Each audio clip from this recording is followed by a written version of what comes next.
What's up, guys? How are you? Like that energy. Like, I don't know. I wasn't sure if I was going to be able to do this moth up. I kind of read the theme, and I really wasn't sure if I had a story that tied into it. About a week ago, I remembered something, because what I do is I keep these notebooks. I'm a writer, and in every notebook, I have a list of extraordinary moments. Because I feel to be an extraordinary person, you have to witness extraordinary things going on around you. Like, for instance, being proposed to at last moth up, which was kind of wonderful. Congratulations. And so I was going through the old notebooks, and I found something, and I decided to interpret the "whoa, baby" as a moment of astonishment. And this is a story that isn't really about me. It's about something I observed, about being in the right place at the right time, and being open to things. And I was in high school, and I come from a very small town, so it's one of those towns where everybody played 3 sports, everybody was in like 3 or 4 clubs because there's absolutely nothing to do. And in the fall, we did plays, in the spring, we did musicals. And I was in the musical, The Music Man, and I was Harold Hill.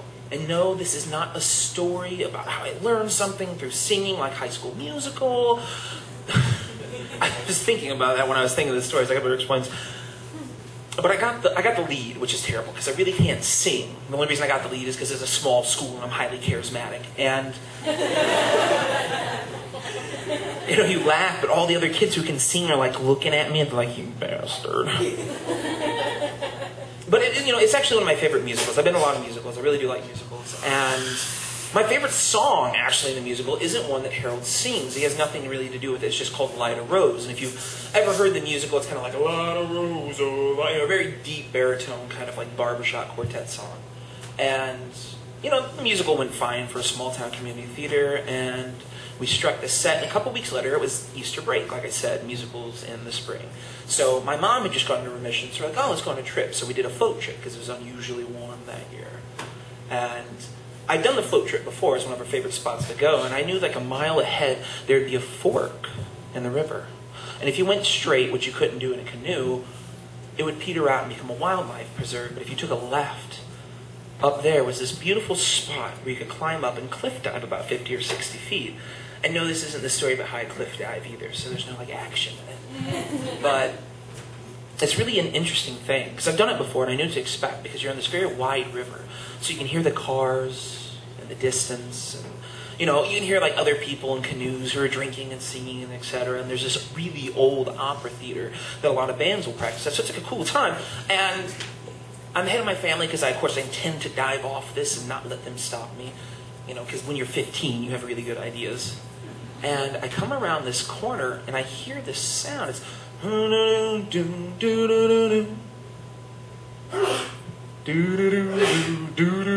I'm like, there's no way. And sure enough, as I come around, there's 3 guys in 3 separate canoes, and they're all standing up, and they're all singing "Light a Rose" together.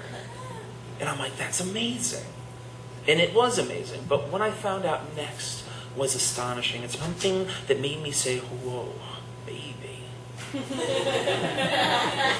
They got done, and I gave him a little applause. I was like, "It's crazy. I was just Harold Hill in The Music Man." And he kind of appraised me as a 15-year-old kid. He's like, "Probably not a good one." But they go, "What's interesting is we've never been in the musical Music Man. We all sing in separate barbershop quartets. In fact, before today, we had never met." You see, I was sitting here having lunch, and I was singing to my wife, and he came around the bend, and he heard me singing. He actually picked it up because he knew the song, and not long after, another guy came, and we're all standing and singing this song at the exact moment that I came around the corner. And I don't believe in fate, and I don't believe in synchronicity, but I do believe in the astonishing. And that was one of the most astonishing moments in my life. So thank you.